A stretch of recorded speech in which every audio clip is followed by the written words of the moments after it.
KPK menetapkan Miriam S. Haryani, mantan anggota Komisi 2 DPR sebagai tersangka baru dalam kasus mega korupsi KTP elektronik.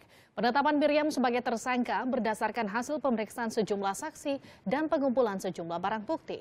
Penetapan mantan anggota Komisi 2 DPR dari fraksi Hanura, Miriam Haryani, berdasarkan bukti yang dikumpulkan pada persidangan KTP elektronik yang telah digelar beberapa waktu lalu.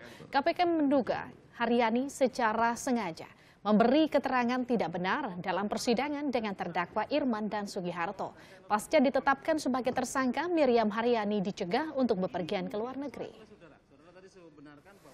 Hari ini kami mengumumkan satu orang tersangka baru, yaitu MSH, anggota DPR RI pada saat itu.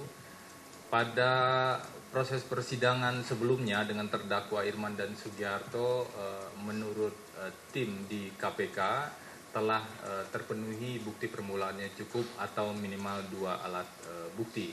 Kita bisa melihat itu misalnya dari saksi-saksi penyidik yang juga kita hadirkan, kemudian juga ada keterangan dari pihak terdakwa dalam rangkaian persidangan tersebut, dan juga rekaman pemeriksaan yang kita perlihatkan pada proses persidangan. Penetapan Miriam Haryani sebagai tersangka juga berdasarkan pemeriksaan terhadap sejumlah saksi. Salah satu saksi yang keterangannya didalami KPK hari ini adalah Elsa Syarif. Kuasa hukum Muhammad Nazarudin ini diperiksa seputar pengakuan Miriam terkait ancaman yang diterimanya dalam kasus korupsi KTP elektronik. KPK menduga tak tertutup kemungkinan ancaman inilah yang mempengaruhi kesaksian Miriam di persidangan. Teman-temannya yang ada di dalam dakwaan. Dakwaan jaksa kan ada. Ada 37 nama di dakwaan. Ya itu pokoknya itu aja lah. Semua yang di dakwaan. Semua yang di dakwaan berarti Iya, pokoknya teman-temannya yang ada dalam namanya yang ada dalam dakwaan itu aja. Kesaksian mantan Bendahara Umum Partai Demokrat Muhammad Nazarudin dalam persidangan kasus korupsi pengadaan KTP elektronik menjadi perhatian publik karena ia dengan jelas menyebut nama-nama yang diduga menerima uang dari proyek ini. Apakah kesaksian ini bisa menjadi pintu masuk untuk membongkar tuntas kasus mega korupsi ini? Untuk membahasnya sudah hadir peneliti ICW Tama S. Langkun. Selamat malam Mas Tama. Selamat malam. Kita juga sudah terhubung melalui sambungan telepon dengan Elsa Syarif, kuasa hukum dari Muhammad Nazarudin. Selamat malam Bu Elsa. Selamat malam. Bu Elsa, Anda hari ini diperiksa oleh KPK. Apa poin penting yang menjadi topik pemeriksaan oleh KPK hari ini, Bu Elsa?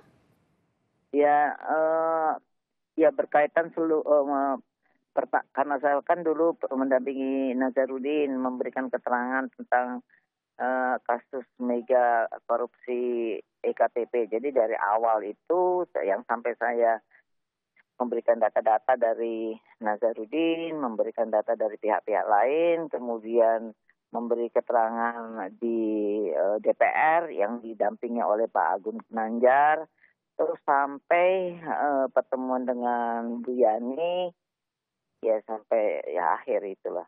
Oke, kita mulai dari pertemuan dengan Bu Yani. Ada 3 kali pertemuan yang disebut dengan Miriam dan kemudian ada tudingan yang kemudian mengarah kepada Anda bahwa saran untuk mencabut BAP itu berasal dari Anda. Betul tidak itu Bu Elsa? Ya, pertemuannya 2 kali dengan Bu Yani. 1 kali Bu Yani dengan kakak sepupunya, kemudian yang kedua kakak sepupunya datang, yang ketiga Bu Yani dengan kakak sepupunya lagi. Jadi Yaninya sendiri 2 kali, tapi kakaknya 3 kali ke kantor saya. Dan kalau dituding saya yang mengajari Yani untuk mencabut BAP itu nggak benar. Kan saya sebelumnya kan saya sudah pernah bicara di TV Kompas kan, apa yang sebenarnya terjadi. Jadi salah besar kalau sampai ada tudingan begitu ke saya. Oke. Bu Elsa, kalau Bu Miriam di persidangan sempat menyebutkan bahwa salah satu materi pertemuannya adalah untuk meminjam uang, emang betul Bu Elsa? Apa?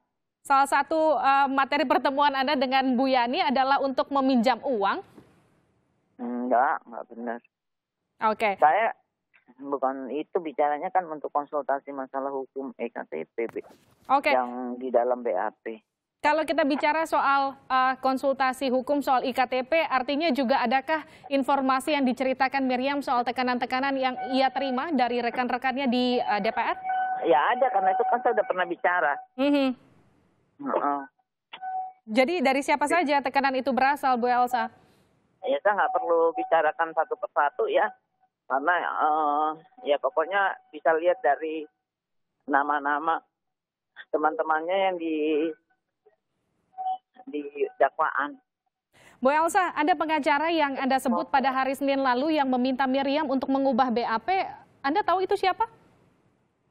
Saya nggak bisa menjelaskan dengan gamblang di sini ya, karena ini kan materi saya dalam BAP di KPK. Oke.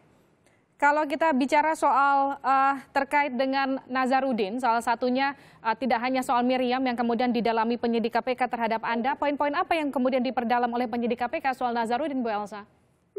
Ya kan waktu itu kan saya mendampingi Nazarudin di dalam pemeriksaan KPK.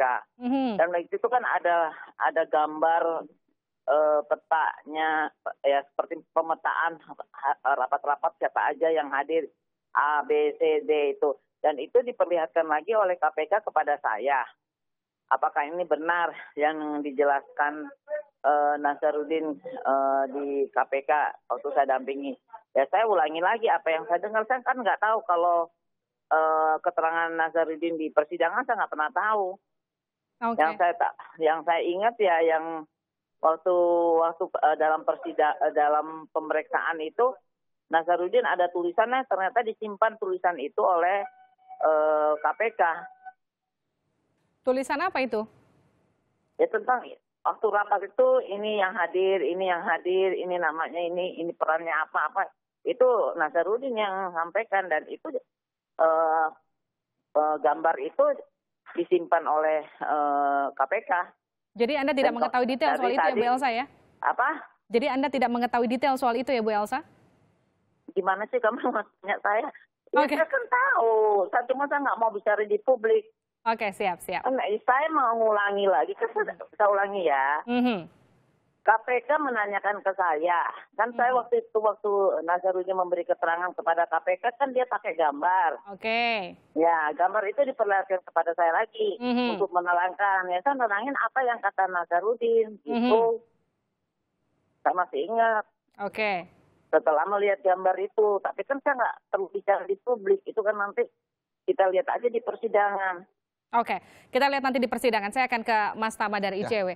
Kita lihat pengakuan Nazarudin di persidangan Senin lalu. Seberapa besar pengakuan yang dilakukan Nazarudin ini untuk menguak kasus KTP elektronik? Ya, kalau yang kita lihat kan konstruksi yang dimohon oleh jaksa lewat dakwaan kan sangat jelas ya. Harusnya keterangannya Pak Nazarudin sangat membantu dan menurut saya sangat penting dalam perkara ini. Kenapa? Disitulah sebetulnya pangkal atau asal muasal soal korupsi penganggaran. Nah, kalau kita lihat dalam dakwaan yang sudah beredar, itu kan jelas misalnya apa yang dibahas di sana.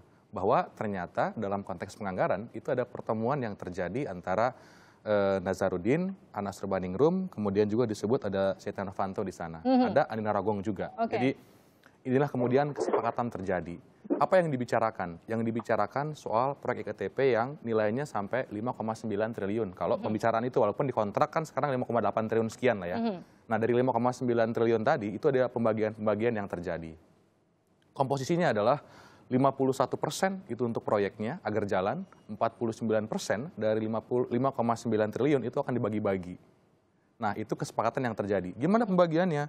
Kalau kita cek di dakwaan kan itu jelas ya pembagian-pembagiannya. Untuk pejabat-pejabat di Kementerian Dalam Negeri itu pembagiannya dapat 7%. Kemudian untuk anggota Komisi 2 DPR itu dapat 5%. Kemudian Setia Novanto, Andi Agustinus atau yang kita bilang Andi Narogong itu 11%. Anas Urbaningrum, Nazarudin juga dapat 11%. Dan kemudian yang lain keuntungan untuk pelaksana pekerjaan sekitar 15%. Jadi 49% yang akan dibagikan ke pihak-pihak tertentu. Nah tentu kalau kita bicara soal di mana peran Nazarudin, penting sekali dia untuk memberikan kesaksiannya karena dia sudah sudah disebut nih dalam dakwaan ada pertemuan dan dia adalah orang yang ada di situ untuk membahas kesepakatan. Oke, tapi di persidangan Senin lalu juga ketika kemudian Nazarudin bisa menyebut peran-peran berikut dengan jumlah-jumlah uangnya dengan gamblang, tapi kemudian ada keganjilan ketika kemudian jaksa mengkonfrontir soal kemudian BAP, apa peran Setnov, apakah kemudian Setnov di situ hadir dalam pertemuan-pertemuan tersebut, tapi kemudian ada kalimat ia lupa. Apakah kemudian Anda melihat ada indikasi kesengajaan untuk menutupi seorang Setia Novanto di persidangan? Kita bahas ini usai jeda. Tetap bersama kami.